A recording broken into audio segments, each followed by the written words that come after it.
Good afternoon, ladies and gentlemen. Let me welcome you all to the 2022 South African Institute of Electrical Engineers Annual General Meeting. I would like to welcome everyone attended here face to face. It's a very welcome turn of events that eventually after a few years that we can meet face to face. However, we also do have some members that are in attendance online. You are welcome. Let me welcome the president of the SAIEE, the office bearers, presidents and CEOs of voluntary associations that have joined us today, SAIEE past presidents, and our members, not forgetting the staff. Just before I go any further, let me explain to those that are in attendance as to the safety procedures in case of emergency. We hope we won't have any emergencies, but in case we do have any emergency, where we are in, it's 3 training rooms. We came down here into these 3 training rooms through the spiral stairs. So in case of emergency, there's that first emergency exit up the stairs into the foyer of the council chambers, and then through the glass doors, then we meet in the area just next to the parking. Another alternative exit is to my left, outside the doors, to my left, there's a security door. It's open, but one would need to press the button there to release the magnetic lock to open that glass door, and it's out that door, up the stairs, around the building to the left, all the way to the parking area where we can all assemble in case of emergency. That's for those in attendance today. Those that are joining us online, you are encouraged to observe emergency protocols wherever you are. So without further ado, ladies and gentlemen, let me call upon the president of the SAIEE, Professor Sunil Maharaj, to chair the meeting. Prof, the meeting is yours. Our office bearers, members of council, our past presidents, the SAIEE CEO and staff, our distinguished guests, ladies and gentlemen, and of course, our president-elect, Mr. Moyo. Good evening. Welcome to everybody, and special welcome to our online members as well. Thank you for joining us, and I trust everybody is keeping well and safe in the current circumstances and situation. So for me, it's a great pleasure to welcome all of you to our AGM tonight, and tomorrow will be exactly 1 year since our last AGM. So my task is pretty easy this evening. So first and foremost, I'd like us to reflect on the minutes of the meeting that was held last year on the 25th of March. Those, I mean, I'm sure all of you had an electronic copy, so I assume that you have a copy of it, and I'm not going to read page by page. I assume everybody is, I'm going to take it as read. So I'm going to basically at this point in time ask essentially that call for the minutes to be accepted of the last AGM held on the 25th of March 2021 at 7 p.m. So can I get somebody to propose acceptance of the minutes of the last AGM? Thanks, Sarah. Can I get a seconder from someone? A seconder. Thank you, Angus, Dr. Hay. So thank you for that. So once we have disposed of that, then I think we can move on to the next item. And the next item is basically to give the president's report. Of course, the details of the reports of everyone, the president, the honorary treasurer, the different committees and the sections are in the document, the annual reports that you may have received. So I'm not going to do the whole thing again. Otherwise, we're going to sit here for another 2 hours. And I think we're going to spend most of the time listening to the incoming president presentation. So I'm just going to highlight a few key points from the report that I think that are salient and pertinent. I think we all know that we're still coming and still experiencing the pandemic, the SARS-CoV 2019 pandemic, and certainly from the immediate past President SAIEE Gura's time, where she was also a president, what you call a virtual president, like myself, very much did everything online. Both her inauguration as president, all the council meetings were very much online, and certainly when I took vice presidency on the 25th of March, were also online. All meetings were held largely online, except we were very fortunate that the last council meeting we had a hybrid. So that really changed the way we socialize, the way we work, and the way we kind of do other things as well. So that changed the game totally, and some called it a new normal, or some people ask what's the new normal, but I'll leave it to you to decide what we call that. But given that, I think certainly the economy was tight. There were lots of losses of jobs, unemployment, and of course, when generally when either you have reduction in salary or unemployment and so forth, the first thing we normally try and cut is our expenses like membership. So that did impact our membership to some extent. But I think the Institute over the past year was very innovative as well. If you look at the reports, we did something like over 60 webinars of varying topics and varying interests to the diverse membership we have. And that created a lot of excitement and interest. And I think that was our way to innovate, and having the online platform to do that was very, very pertinent given the circumstance. And if you look in terms of we grew our membership in spite of all that. Yes, you may look at the numbers, it may show a lesser, but that was all largely due to the fact that we had a lot of members who were not paying historically. So they were struck off, but in real terms, in terms of those that resigned and those that we gained, certainly there was a positive trajectory in that point. So that was very, very pertinent for us, I think. So our membership has done very well. So we tried to grow our student members as well by offering good incentives. Certainly, if you look in the report, we were giving students 25% discount to do the training programs, and that was incentive to build our next generation of members, because once we got them in the system, they see value in it, although they pay a minimal amount as membership, but they see the value of that. Hopefully they will stay on after they graduate. So those were very, I think, activities we had. And of course, I'm not going to read all the different activities in the different sections and committees. There are many of them, and I wouldn't do justice to them, so I think you can read there. But certainly I mentioned the quite range of webinars we had. I think for me, one thing I want to mention that was very, very salient, that International Women's Day was on the 8th of March this year. And we partnered with ESCOM to host International Women's Day, and it was a hybrid event. And I must say that was a sterling event in the sense that we had 1,100 online attendees for that event.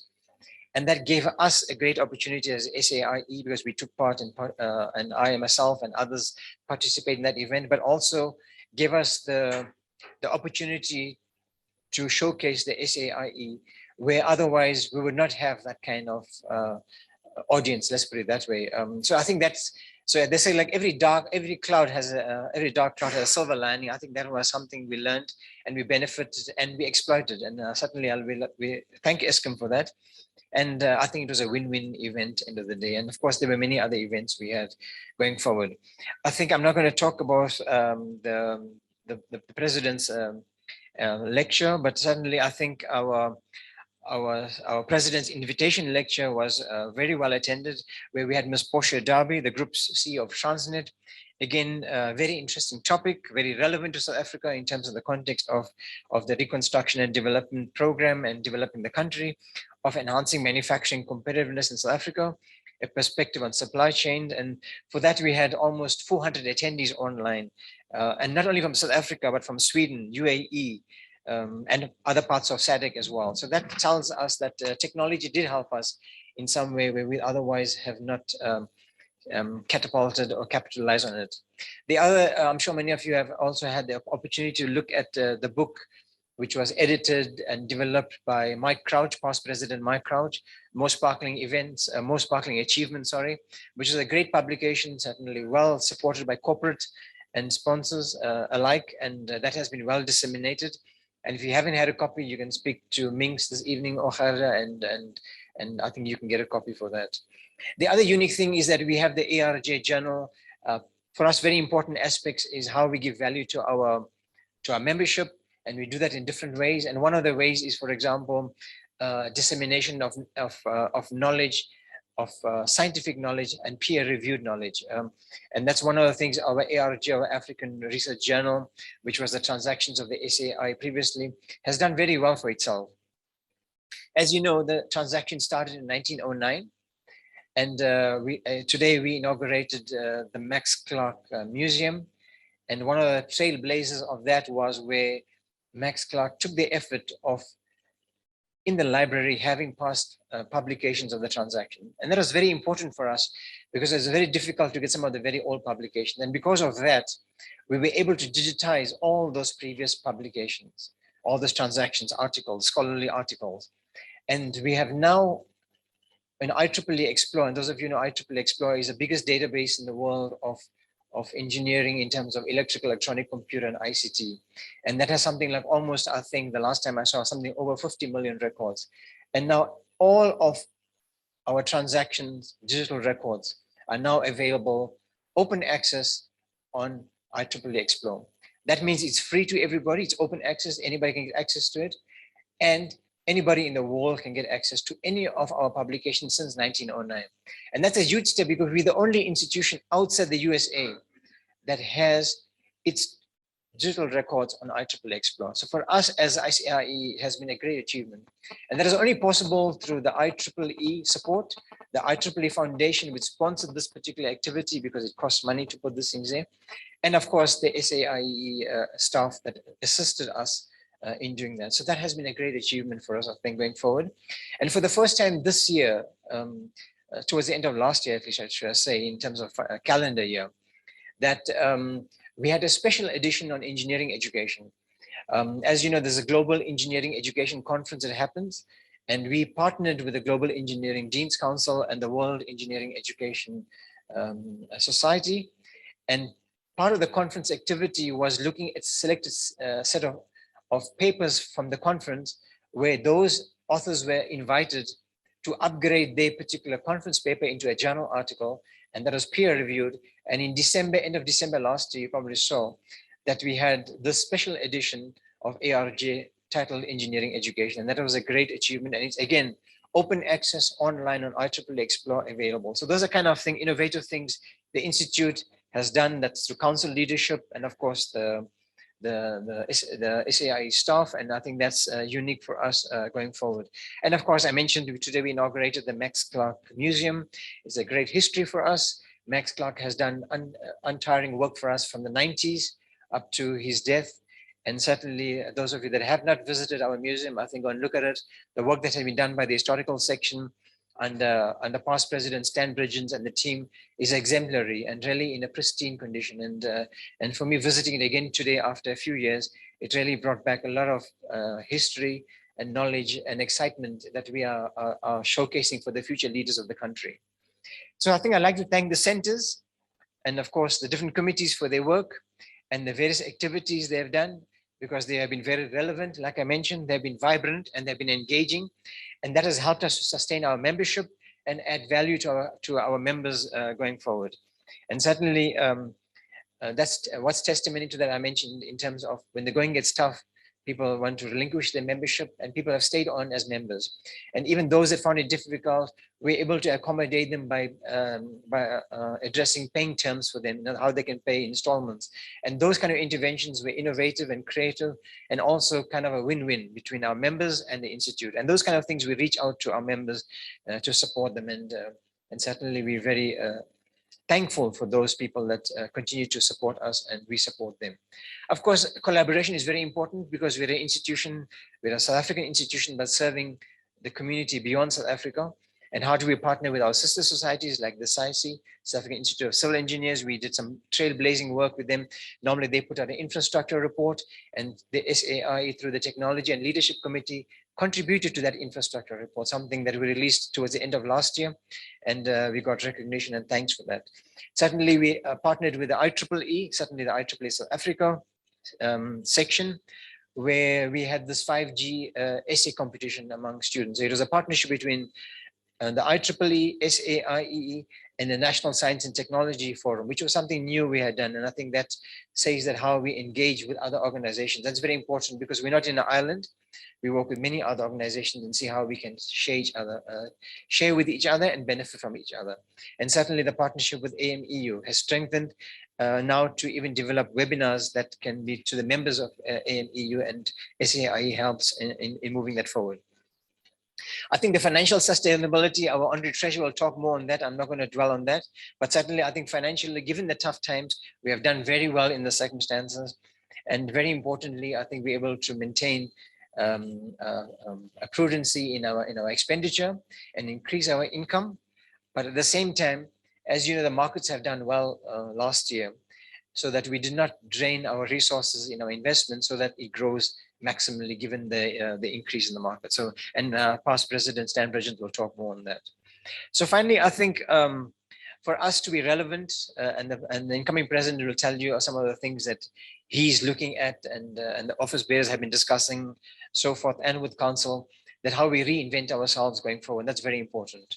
And I think I want to thank my fellow office bearers, EXCO, members of council, and the chairpersons of the various council committees, sections and centers for their constant support and encouragement during the year. I also like to thank the acting CEO, Mr. Leonetsi Matutwane, and all the members of his staff for the help, the support they have provided to the Institute, to me and to office bearers during the course of the year. Of course, I want to mention Ms. Minx Everbos for her constant innovative methods to keep the SAIE relevant, the What Now magazine, and certainly the SAIE Chronicle. The membership, the readership has been good. The feedback has been very positive on that, and we continuously try to innovate in that space. And of course, the constant efforts behind the webinars, advertising. If you look at our statements, certainly our advertising has done well and increased in revenue beyond our planned budget. And of course, thanks to Khair Khair for being our support and the database. I call it the database of information that anybody on us require being around. And I think as an institution, we're only as good as we as a collective. And we in South Africa, we speak about Ubuntu and we say I am because we are.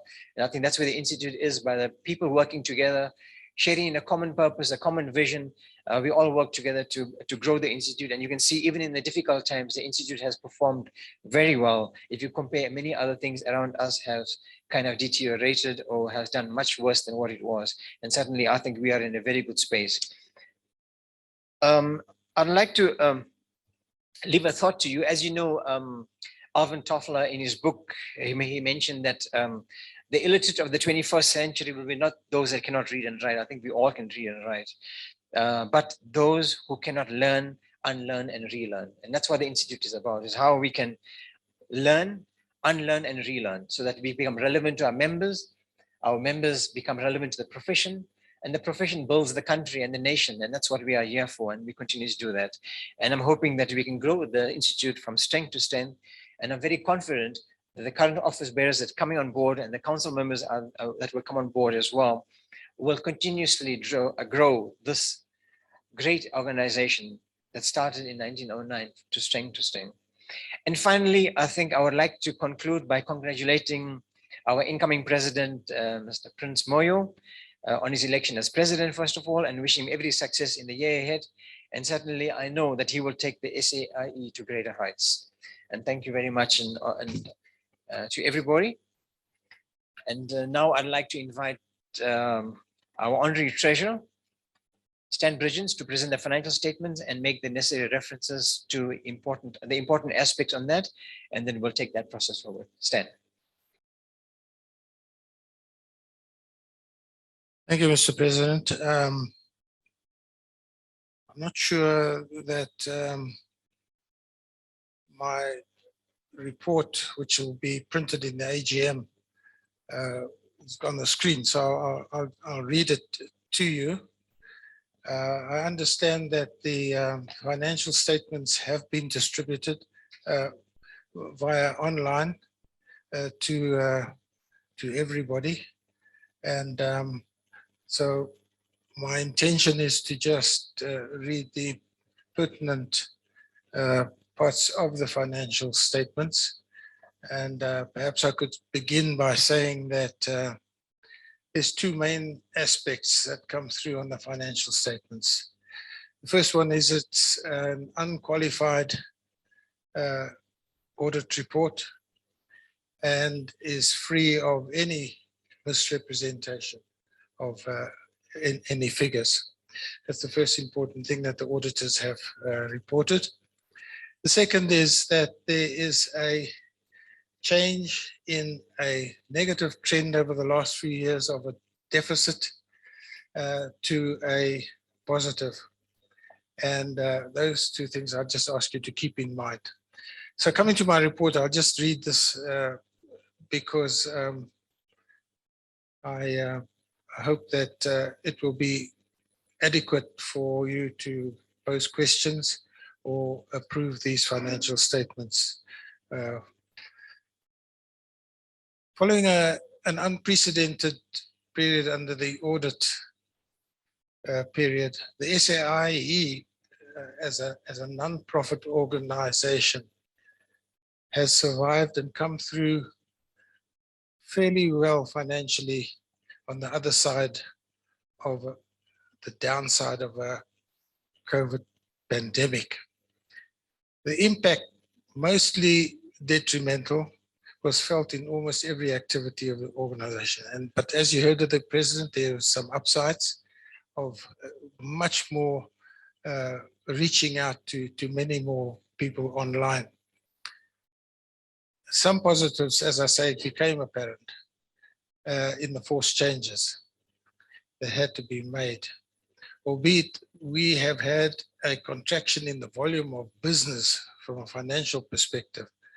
And this is in line with the macro business environment. The period under review saw the end of a negative financial trend over the last few years, and an upturn is evident from a financial perspective clearly. The changes to a positive trend can be attributed to the sacrifice and enhanced effort made by the staff and the CEO. Also an encouraging and concentrated oversight by the executive and due diligence applied by all concerned with the workings of this noble institute. And again, referring to the financial aspect. As I said, the unqualified audit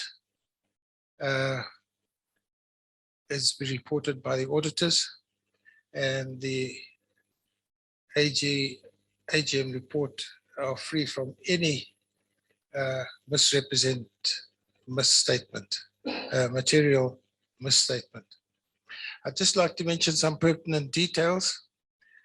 The statement of the financial position, which in effect is the balance sheet, at the year end totals 48.4 million.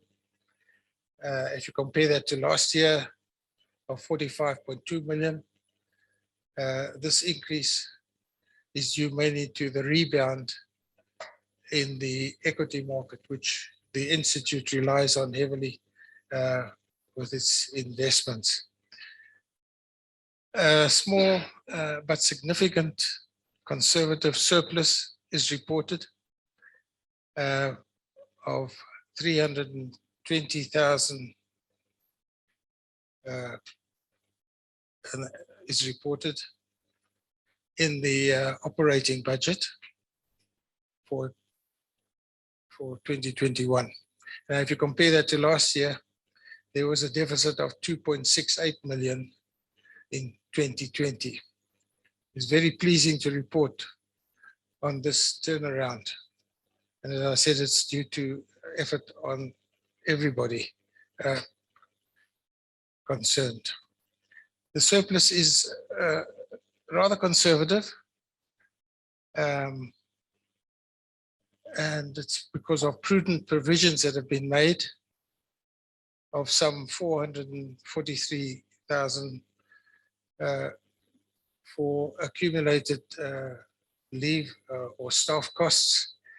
And the other contributor to the surplus is the decrease in the operating expenditure of 8.77 million in 2021 compared to 9.31 million in 2020. The sale of books and advertising increased by some 350,000, and the profit from the sale of books, which the President was talking about, and also the sale of shares were the other contributors to the turnaround. So it's very pleasing to report on the financial statements this year, because the period under review has been like no other experienced in the history of the SAIE. Significant changes in the operations and attitude brought about by the actions taken by the authorities to combat the impact of the pandemic prevailed. Likewise, the SAIE have had to align to the ever-changing rules and regulations and in consequence have taken a huge knock-on effect, but nevertheless have managed to survive and cautiously prosper. And I'm looking forward to this next year of being very much more prosperous. My thanks and appreciation to the acting CEO and his staff for their effort, particularly over the last year, and their support during my term of office over 2 years. I would also like to thank the Finance Committee and the Council for their support in my endeavours as Honorary Treasurer. So, President, that is my report. The financial statements have been made available. I believe the printed copies will be also circulated in due course. So I'm open to questions. So we don't have any questions from anybody, both here and online. So I think our technical people say that people online are seeing and hearing what we are doing out here.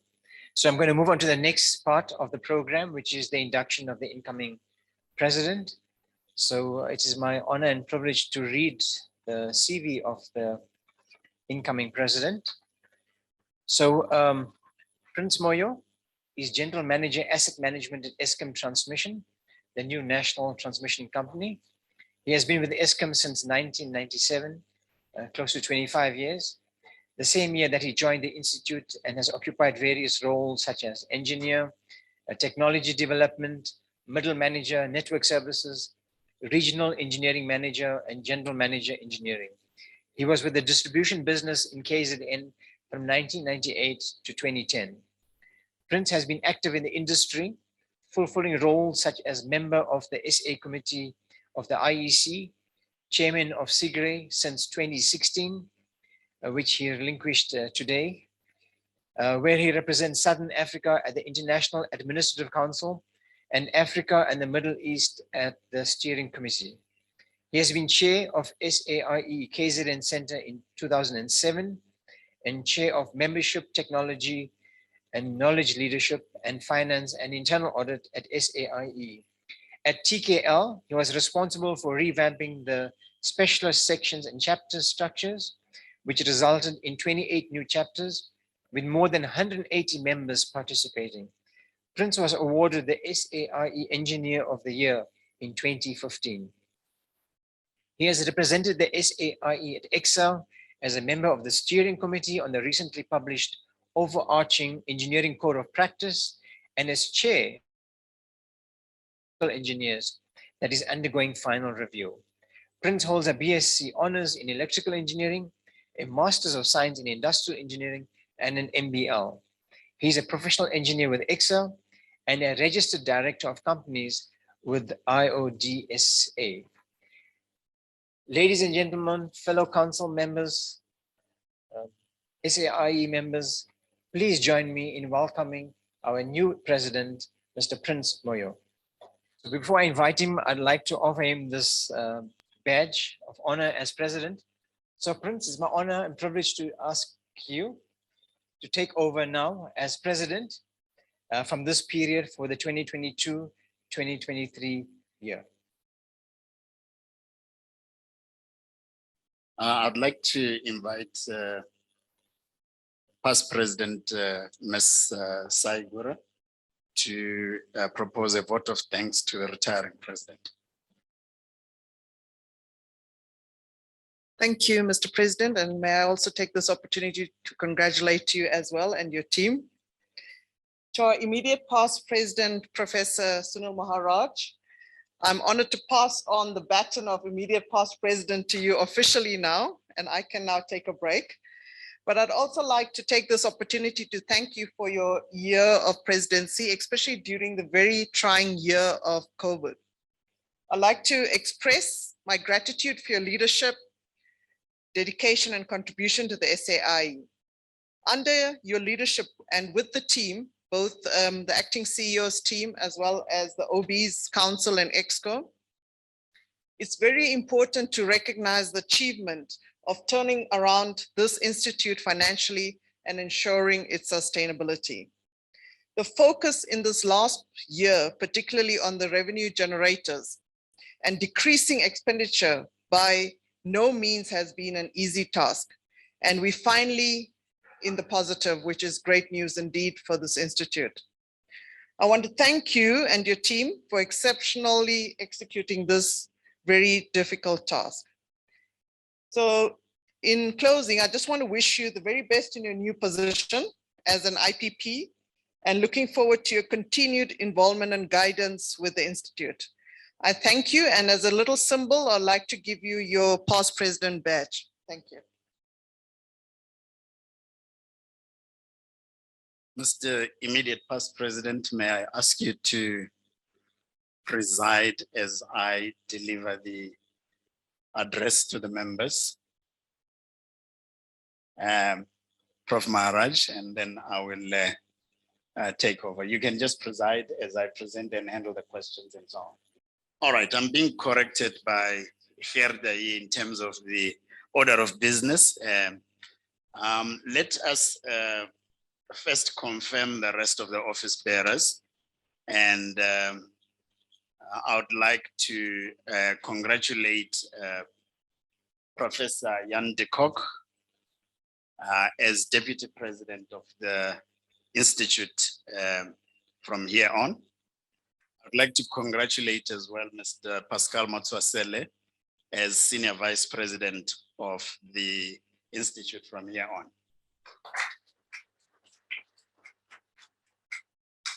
Lastly, I would like to congratulate Mr. Viebe Ramnaren, who is present online as the newly elected Junior Vice President of the Institute from here on.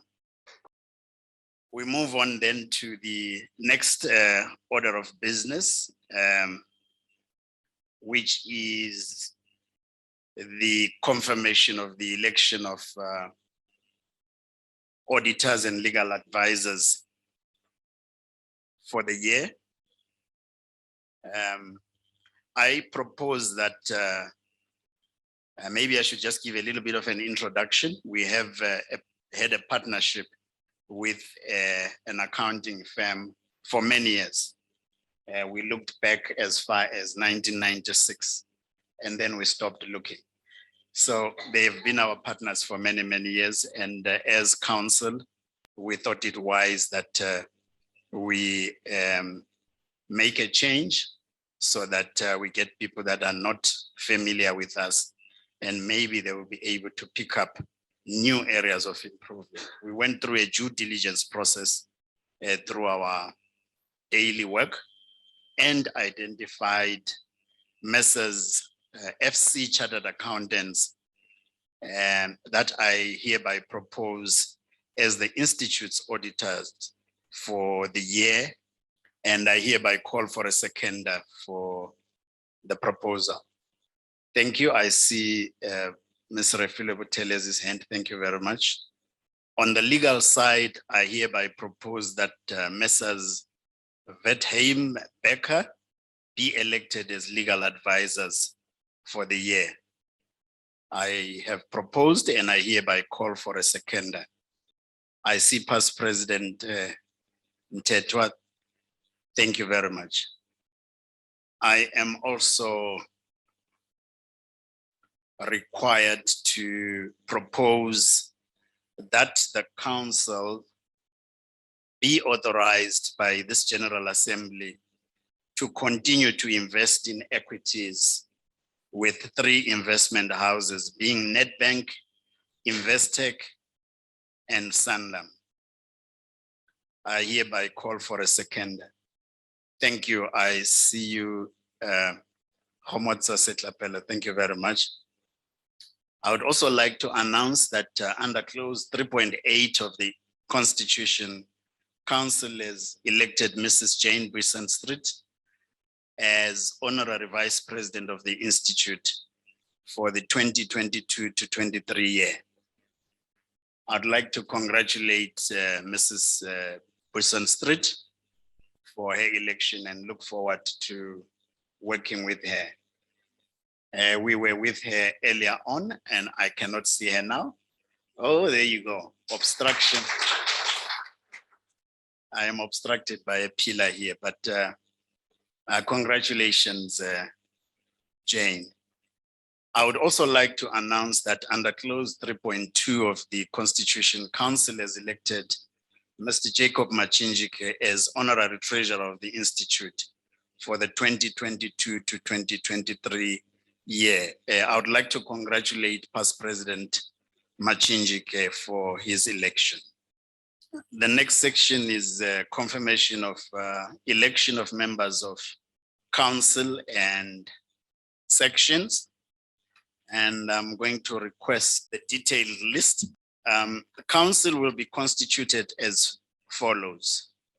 I have been confirmed as President, Prince Moyo, Deputy President, Professor Jan de Kock, Senior Vice President, Pascal Motswasele, Junior Vice President, Mr. V. Ramnaran, Immediate Past President, Professor Sunil Maharaj, Honorary Treasurer, Mr. Jacob Machinjike, Honorary Vice President, Mrs. Jane Buisson-Street, Fellows, Mr. Tom Eichbaum, Mr. Colin Matlala, Professor J.H. Pretorius, Mrs. Aim Jali, Mrs. P. Madiba, Professor J. Walker, Professor C. Gomez, Dr. A. Lisko, Professor D. Nichols. Senior members, Mrs. Arbutelezi, Mrs. T. Cornelius, Mr. P. O'Halloran, Mr. M. Soni, Miss M. Ricotso, Mr. J. Motladile, Mr. J. Hansley, Mr. V. Shikwana, Dr. F. Manganye, Professor M. Sumbwanyambe, members, Dr. C. Carter Brown, Dr. F. Nelwamondo, Dr. L. Masisi, Professor C. Nyamupange Dengu, Miss C. Moshloki, Mr. S. Fulondo. Chairpersons are as follows: Power and Energy Section, Mr. Ezra Malachi; Electronic and Software Section, Mr. William Stake; Historical Section, Mr. Stan Bridgens; Rotating Machines Section, Mr. Wesley Dorsami; Professor Wesley Dorsami, my apologies; Chairman of the Cape Western Center is Mr. Heinrich Rodman. Chairman of KwaZulu-Natal Center is Mr. Shepard Nkosi. Chairman of Southern Cape Center is Mr. Stein van der Merwe. Chairman of Mpumalanga Center is Mr. Moner Rousseau. Chairman of Eastern Cape Center is Mr. Philip Nicholson. Chairman of Central Center in the Free State is Mr. Joseph George. The Val Center chairmanship is currently vacant. And the chairman of the Central Gauteng Center is Mr. Stelo Mabuza. Past presidents, we have accepted invitation to serve on council. Mr. S.C. Bridgens, Mr. T.C. Madigane, Mr. Vijay Kronya, Professor P. Naidu, Mrs. Esgura, Dr. ADS Hay, Mr. PJS Van Niekerk, Mr. George Debo, Mr. I.S. McKechnie, Mr. Jacob Machinjike, Dr. Henry Heldenes, Mr. M.A. Mtetwa. I don't know how we decided to write names and initials, but I am reading what is written here. Thank you very much. We get on to the address, then may I ask the Deputy President to introduce the presentation, and thereafter the Deputy President and the Senior Vice President are welcome to join the audience and take part in the presentation. Thank you, Mr. President. Good evening, ladies and gentlemen. It's my privilege this evening to introduce the presidential address by our new President, Prince Moyo, the title of which is Information Analytics and Decision Making in Business. As an introduction, engineers add value to lives in society. Our trade is indeed a service to humanity. Despite massive progress, we still are faced with many grand challenges. Inevitably, the exercise of our trade crosses paths with other important trades, chief among them that of technical decisions with multiple competing priorities. In making these technical decisions, one is expected to make the most of optimal decisions at all times. Societies, regulators, and investors leave the technical decision-making very little room for error. The pressure to minimize the costs of societal services continuously grows. The talk will analyze the use of tools and systems to make fast and relative accurate decisions in the world of work. What efficiencies better utilize of masses of information present to the decision maker? How does this influence the nature of new businesses? What we eventually do without a human as a decision maker? Will the engineer become extinct? Are the pitfalls of potential autonomous systems? Hereby then call on our new president to deliver his presidential address. Mr. Immediate Past President, office bearers, members of council, members of the Institute, ladies and gentlemen, thank you very much for the opportunity to address you today on the topic. I hope that we are going to be stimulated as we continue to see the amount of opportunity that is there in the area of decision making for both operational business management and entrepreneurial activity. Let me start, Mr. Immediate Past President, by thanking you for your summary of the events of the year.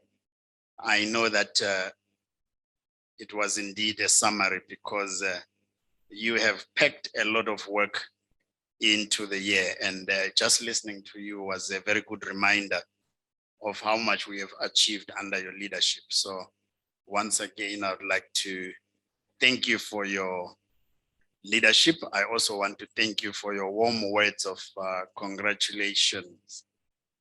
I'm sure that I speak for all the office bearers and council when I say it has been a pleasure working with you. And we look forward to your kind guidance as Immediate Past President and into the future. We've learned a thing or two about Professor Maharaj, that he is quiet, but he has a method of working which sometimes brings out that steely determination to get a point through and He is also open-minded always for the most optimal decision. I've watched him make up his mind and change it as he receives more information. But certainly he has been able to show us that, you know, you can be calm and quiet and still achieve. So I would like to thank you for that. I would also like to thank the members of the Institute, and in particular council members, for putting their faith and trust in me to lead this institute. I'm told I'm the 111th president. That sounds very good. We had to count and recount with Ada. 111 sounds very good. I can't forget that. And this is a task that I don't take any lightly. These are the areas that I will cover. I have done largely the introduction, and we have largely spoken about the environment we are living in of COVID. And Mr. President, Mr. Immediate Past President, you stole the words out of my mouth about this cloud and silver lining. I have actually written exactly that. Of course, there are positives around reduced requirements for real estate. Not if you've invested shares in real estate shares. And we have perfected this art of working from home. And I think in a way it's leading to better work-life balance. And then we don't miss the traffic jams. Those of us that have the luxury of not going to the office. We were just talking earlier that that time is now maybe used for powering down or gym. I had a good excuse for not exercising because I didn't have the time. Now I don't have to be stuck in traffic. I don't have an excuse. Many more benefits, Mr. Immediate Past President, that we have derived. So yes, every cloud has a silver lining. My talk today firstly emphasizes this concept of engineering being a civil service. And it could be argued that the world has moved fastest in the area of technological development in the last few decades than in any similar period in its history. And of course, invention itself has been around for centuries. And we make the common example of the wheel, invented sometime before the 4th millennium before Christ, as one of the most ubiquitous and important technologies. There is an example of the wheel there, and it comes from the painting and the work, the standard of earth. And you can see that it's certainly 2,500 years ago before this common era in Babylonian times, and it depicts a chariot. So invention has been around for millennia. In his essay titled A Brief History of General Purpose Technologies, Bruce Stevenson notes that some technologies that are called these general purpose technologies give rise to other technologies that lead to major influences on the human condition. And so I say it was so with the wheel, with the invention of fire, of gunpowder, of the printing press, of the transistor. And we know the transistor brought us the Moore's law of that exponential growth in memory, for instance, with electronic chips. Invention also brought us the internet and mobile technology. And the graph that I will show shortly depicts an ever steeper phenomenon. And when I thought long and hard about it, I was convinced that there is no empirical evidence for it. It is our perception of the relative contribution of the invention to the human condition. We probably have a bias that we have achieved the most in the last century compared to past millennia, but we should not underestimate the humble will. This is the graphic from Mr. Stevenson's essay showing the will in the early years and these other items that I have stated. And of course, the graph is getting steeper. The timelines are shorter between these major general purpose technologies. And we could argue that that is subjective, the steepness of the graph. In any case, we would all like to believe that technological advances have accelerated in recent years. Engineering defined, you know, I found it interesting that the Britannica, for instance, says that we are people who have scientific training and design, and we build complicated products. We like to believe that. We believe we build complicated products, machine system structures, and we also call an engineer a person that runs an engine, whether it's in a train, it's in a ship, or in an aeroplane. And we can call them the flight engineer for aeroplanes. You can see that the Americans prefer to say it's a person who runs a train. The Brits prefer to say a person who is trained to repair electrical and mechanical equipment. But in almost all references, I could see this one that says a soldier who builds roads, bridges, and so on. Army engineers, Army Corps of Engineers. And wiki definition says the word is derived from Latin words to create, generate, contrive, devise. So we want to believe that we create things for society that better lives. And we are different to scientists who are probably purists in theory and concepts, whereas we apply them. And there is a level of cleverness with us, we would like to believe. Some formalized engineering achievements when you go back in time. When did this thing of engineer start? We find the aqueduct, water reticulation system of Rome, 4th century before Christ. Recently, some military fortifications where engineering was applied using concepts and construction by trained men.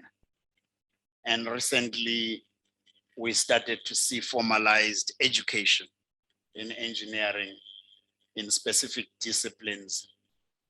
Obviously, the military is always first to adopt something that could give it an advantage, because there is nothing bigger to pay than to be defeated by another nation. So that is why you will see the budgets for the military and the application of engineering are always leading in the military. Of course, the Americans have to be first to claim that they taught engineering first at MIT 170 years ago. And then, of course, we've continued with a lot of advancements. And I'm saying engineering is about analytics and decision-making, key to the business enterprise, and business being a microcosm of broader society, hence the title, Analytics and Decision-Making in Business. Some new engineering grand challenges that are yet to be completely overcome. Nuclear electricity from fusion. food in the light of urbanization. Who is going to make the food for us? Clean water.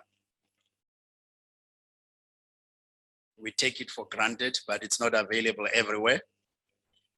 Clean energy, clean electricity. We are on to sustainability. Enhancing augmented reality.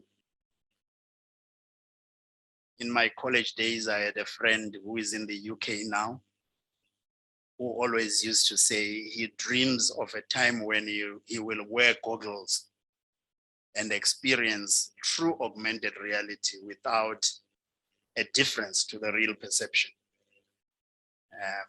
And we haven't arrived there. Advanced personalized learning is still an aspiration. Maybe we can take you out of business, Mr. IPP, and replace you with these new inventions. I've learned that there is, in fact, in the US, a committee on engineering grand challenges under the National Academy of Engineering. And these are the people who spend time, I'm sure, while they're having a glass of wine and say, what is the next big challenge?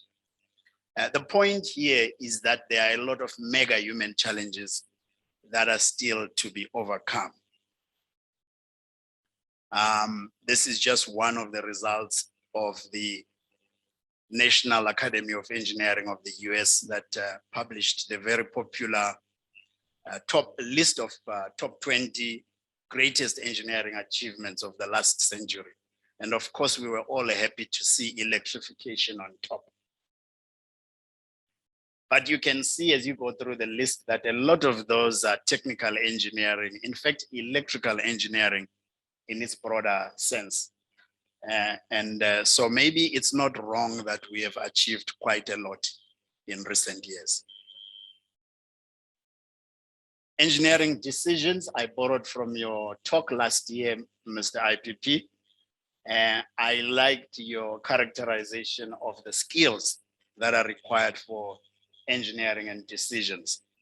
And I copied them as they were in your talk of last year. I still believe it's a very fair and accurate reflection of the kind of skills and the makeup of an individual that is to thrive and excel in this profession.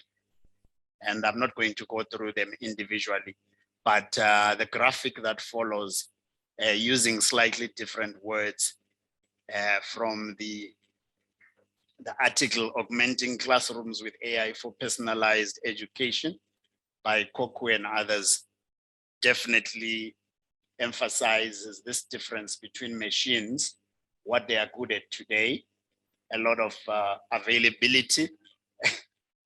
We sleep, a lot of scaling, speed in computation, but of course the machines are not so good at creating learning content, creativity, storytelling, and certainly they are not empathetic. Then there's a skill set that is common to us and machines. And of course, both us and machines are pushing the boundary. But this graphic is pretty important in the area of AI and for tempering our expectations around what can still be achieved in a relatively short time. So in summary, not a lot that machines can do for us in that area. The more abstract and experiential you need to be, the less machines are going to be useful for you.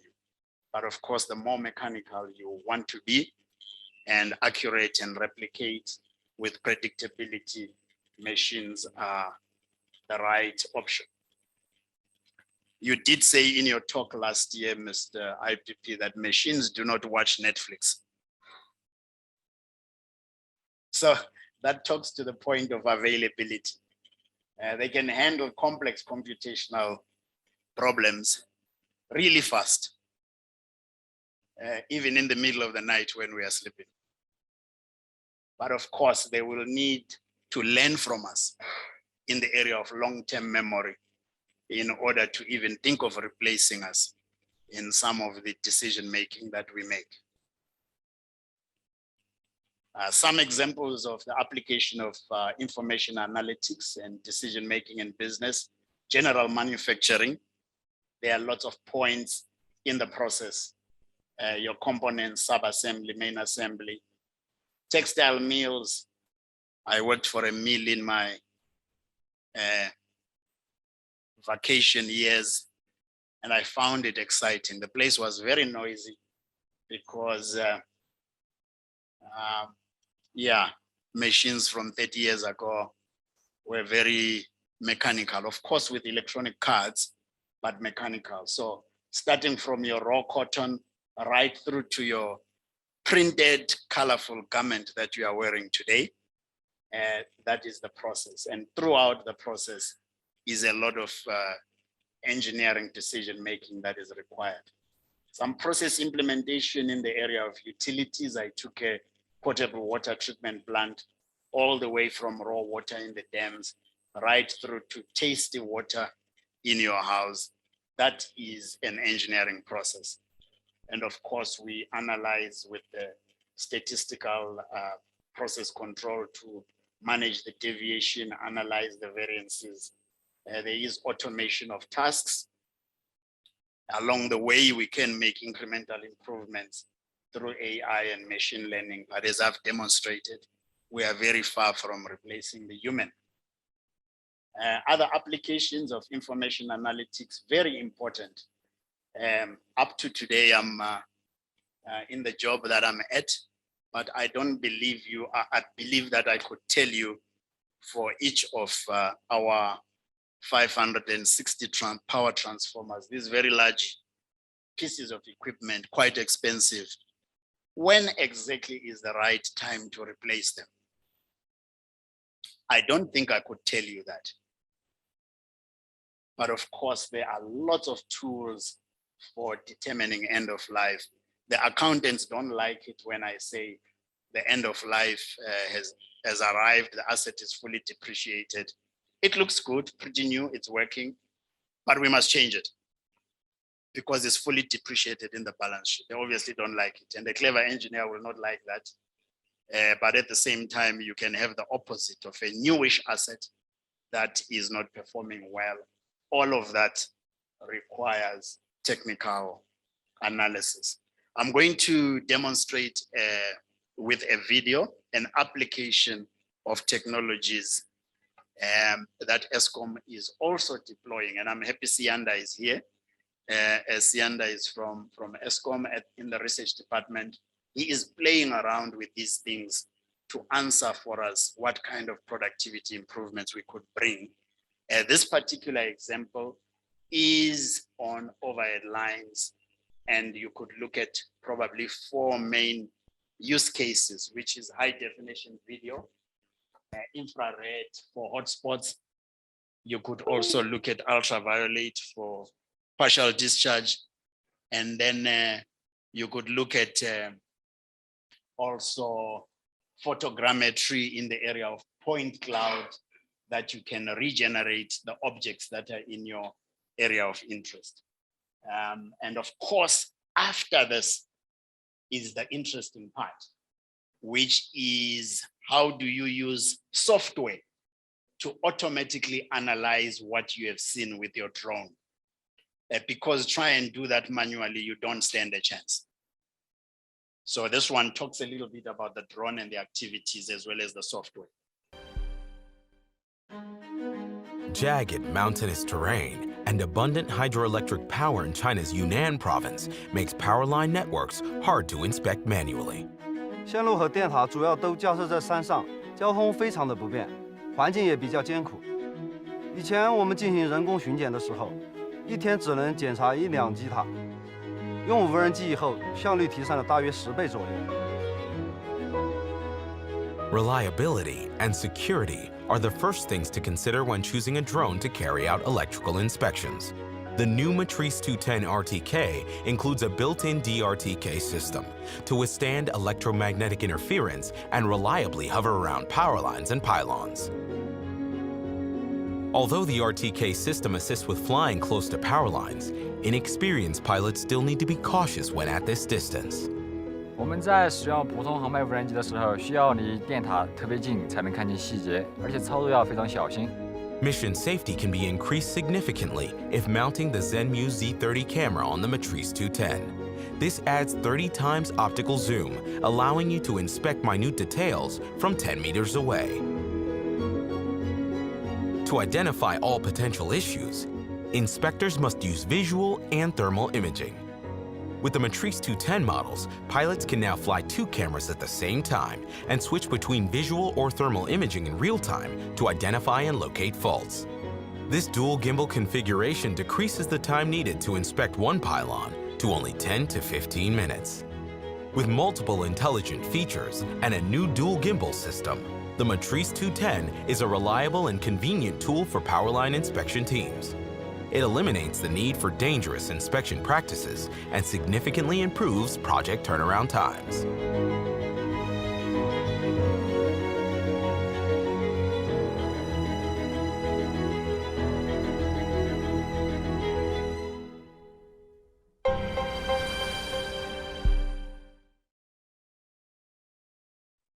So that is the work itself with a drone and cameras. And as I've said, the topic of the software that then processes this information into usable, actionable results is also a talk on its own. But I think let's just take it that there is technology, and of course, there are applications following this. I also received a brilliant case from Dr. Michael Grant, who works in the area of AI and analytics. And I'm going to ask him to write an article for the What Now, because his case was very interesting. It's on email and its application of AI to a steel foundry and the derived benefits through analytics, a brilliant case. And I would like to thank him for that, but I will ask him to write a formal article in the What Now magazine. Opportunities, obviously, we need to look at, in my view, we shouldn't just rush for new technologies and benefits and forget the baseline, the reason for the baseline growth that we have achieved. So I'm saying there's a need for a recovery of the manufacturing GDP. The opportunities for the Institute are in the area of also engaging members and supporting tech developments that are in line with the national priorities. We are a unique country in terms of inequality. Driving entrepreneurship, startups, as in the case of DARPA, we will see what DARPA does for us. I'm hoping we haven't missed a slide because the DARPA story is a very important one. And the key word is substitution. And then I've written apps there because I used to underestimate this. And I'm really very impressed about it in terms of its potential. Apps, and then the question of these tech developments and qualifications. Are these things for PhDs, or could they be for matrics with some practical experience? So these are the headings, and now I recall, and we'll go into a little bit of the content on manufacturing GDP, for instance. You can see our concerns that we have had a growth in the GDP, except for a couple of bumps, largely a growth, even in US dollar terms, over the last 60 years or so.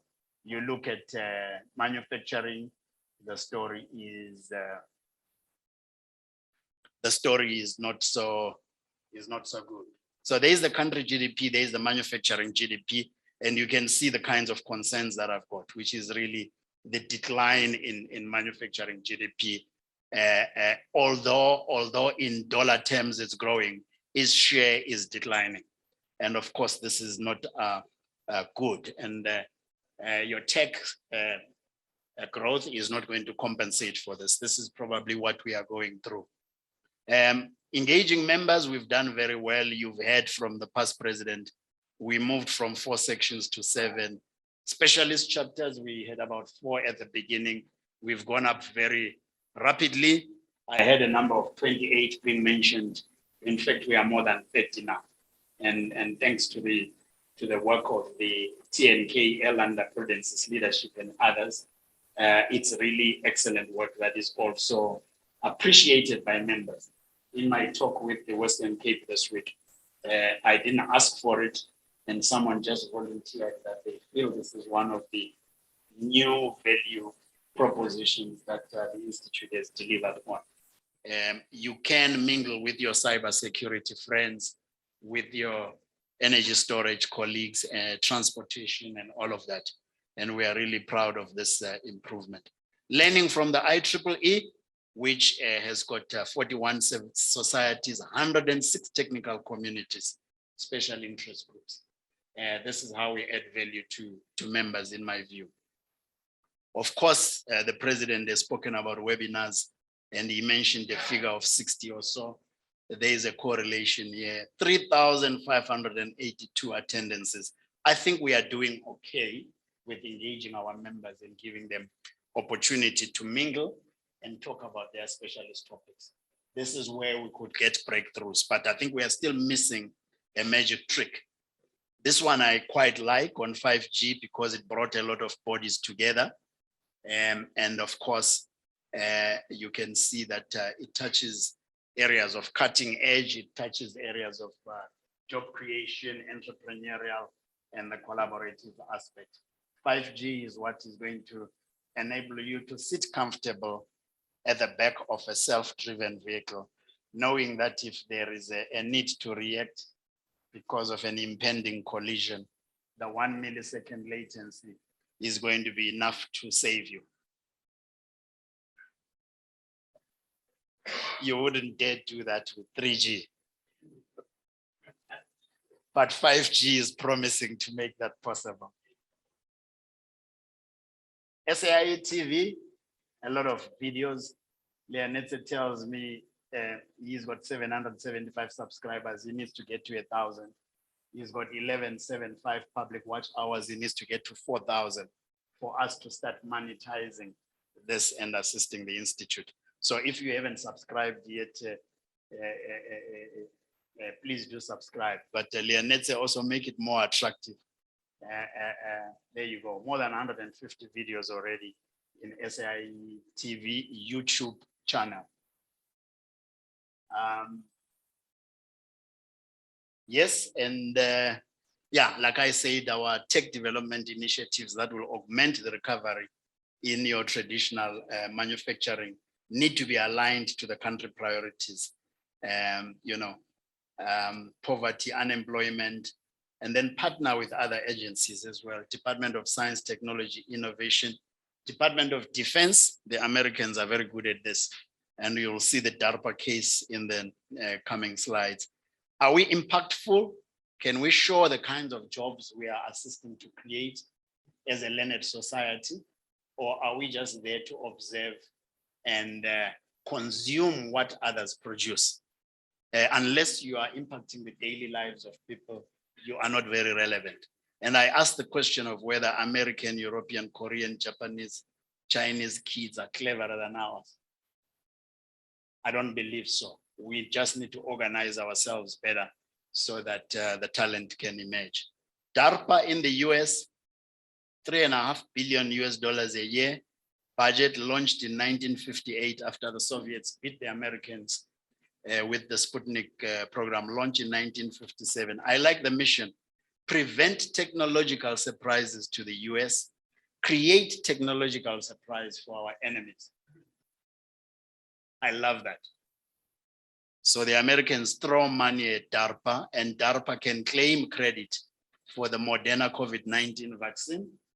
They can claim COVID for weather satellites, for the GPS system itself, for drones that we've just watched, stealth technology, where they can attack you with their stealth aircraft and you don't even know they're coming. The PC internet and so on. DARPA has been said to be prodigious That's deliberate. It produces like you won't believe. And then one of their projects, which is active right now, I went and saw, is this one on neural implants for soldiers. And it reminded me of this cyborg movie of 1989. So I'm asking the question, this thing is fictional, but for how much longer is it fictional? Don't be surprised if we start seeing soldiers fighting on the front line with the assistance of implanted chips. These are some examples of tech successes, world's largest giants. You know these names, and then a more recent one of tech startups that you probably don't know of yet, but are the future companies. And of course, you can go in and have a look what makes these companies tick. Some of them are in transportation. Didi is here now. It's an option now. Stripe with payments. Of course, SpaceX with the promise of making space travel pedestrian, and so on. And a lot of these are about substitution.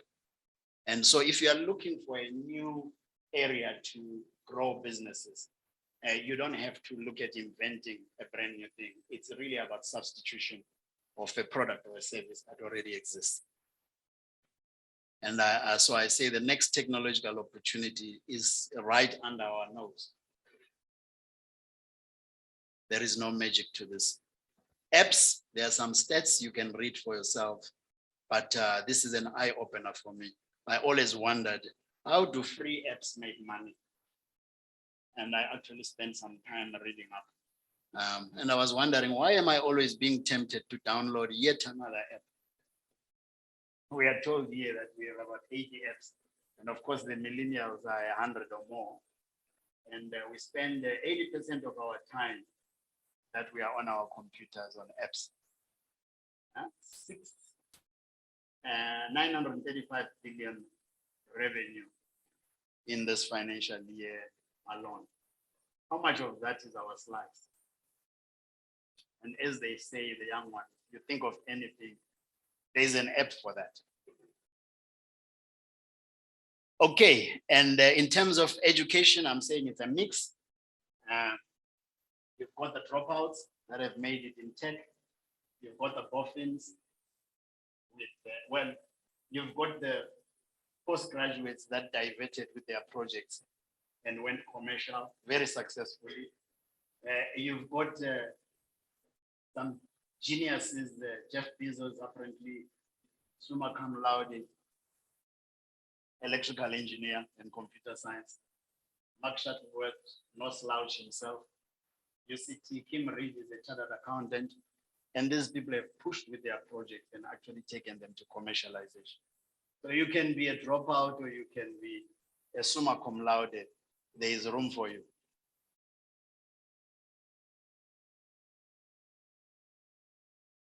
Our response, in my view, I'm at the end now, is really to strengthen sections and specialist chapter bodies and launch more in the tech space. I don't think we can continue to be spectators. Identify strategic collaborations. I've mentioned some here, including tech incubation hubs. And then align our initiatives whenever we are sponsoring initiatives. We have to align them to this contribution to the tech entrepreneurial development.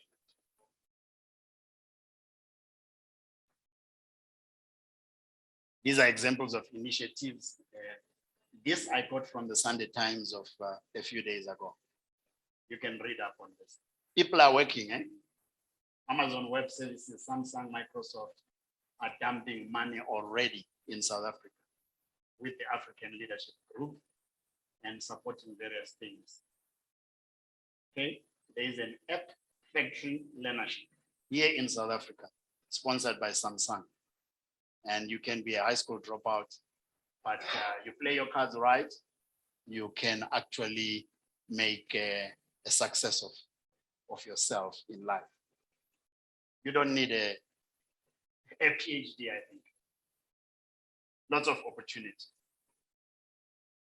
And back to the question of, with all this tech, do we believe that the engineer is going to be extinct? I'm still familiar with the belief that this is not going to happen, looking at the clear differences between humans and machines, even learning machines, as we have demonstrated in the Koku article before.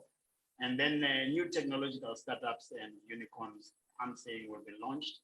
But I think the threat to engineering jobs is small. And then obviously traditional utility services, you still need your traditional electricity and plug, you need your water, you still need your telecoms and transportation. And that is not going away anytime soon. So tech is an enabler, it's an added benefit, but your foundational utilities and manufacturing has got to come to the party if you are going to be a high growth country. That is my summary. We have spoken about engineering as a civil service. We exist to provide technological solutions for the advancement of humankind. That's what engineers are there for. We see the environment of analytics and decision making in business, in particular for insights, for improvement in processes, but also development of new products and services. And there are many opportunities for technology to contribute to business and therefore make a real difference in the lives of people. Thank you very much. I'd like now to call on Past President Dr. Henry Geldenhuys to convey a vote of thanks to our new president. Good evening, Prince, Mr. President. I can address you first of all. Mr. President, the Institute, the SAIE, is absolutely honored to have you as our president for 2022. We are looking forward to your leadership. I want to put to you the challenge that you are facing, Mr. President. I want to link to our immediate past president's comment earlier this evening. He said, I am because we are. And I want to remind you about this evening. And I'm going to go to your roots as far as that is concerned. I've done a little bit of intelligence. So you must hold your chair a little bit. Now, let me tell you what your challenge is. You said that engineers are clever people. Now, if you say that to a psychologist, they get a bit of a smile because they think engineers are a funny bunch of people. And that may well be so, because when I was sitting and listening to you this evening, I think some of the intelligence told me that you're a real engineer. When our president goes on holiday to the Malawi Lake, he doesn't spend his time at the lake. He goes and checks out the local power station and the power lines and whatever else there are. To the I'm sure the what's the right English word? His wife and his kids was not very impressed with having an engineer as a father. Mr. President, so the challenge for me this evening, and I think you've sketched it for us quite nicely. You're now the father of the institute, the father figure of the institute, and you need to grow our members to be emotionally intelligent. We heard about machines being emotionally intelligent, but engineers also needs to be emotionally intelligent. And this is one of our biggest challenges often as engineers that comes out of engineering school, is to be also emotionally intelligent. Then we'll be clever. And we need to do this for the good of our planet, firstly, and mankind in general. Those are the challenges that you're faced with. Now, each one of us sitting here this evening has our own long walk. Prince's long walk, I believe, started in Bulawayo in Zimbabwe, if I'm not mistaken. Is that correct? Prince is one of, how many did we count? 6 brothers and 3 sisters, and he's the 4th one in the family. And I've got a special message this evening in terms of development of people. If we go back to those humble beginnings of a young little boy in Zimbabwe, it was in fact his mother that brought him to where he is today, that funded his studies in the beginning. Some of these family members helped Prince to become an engineer. And it reminds me of the song that says, they raised you up to stand on mountains, and they raised you up to walk on stormy seas. And we are certainly in stormy seas, and those people on which shoulders we are standing, I want to honor this evening. Starting with your mother, starting with your mentors, starting with the University of Zimbabwe, which I've rubbed shoulders with in those days, and they were producing excellent people, of which you are an excellent example, Prince. And we must keep this in mind, because the next generation depends on us. And it's our duty. It is our duty, each and every one of our members that's listening out there this evening, it is our duty to bring the next generation on our shoulders to stand on mountains this evening and in 30 years from now. It's not always easy, but Prince's mother was much of an entrepreneur, and she, I believe, has brought almost all your siblings into the professional world, I believe. Most of them are, in fact, entrepreneurs like she was. Prince, by the way, was destined to study medicine. Is that right? So we were extremely lucky, Prince, that you failed the medicine part. What did you say about dropouts a little bit earlier? We're really glad that you didn't make that. Now, if you ask Prince's colleagues, who the hell is this guy? Let me tell you what they will tell you. And it links to his technological inclination. He's passionate about technological developments and enhancements. And I've already just told you a story about being in Malawi and not being that inclined to have holidays, but rather look at the engineering stuff.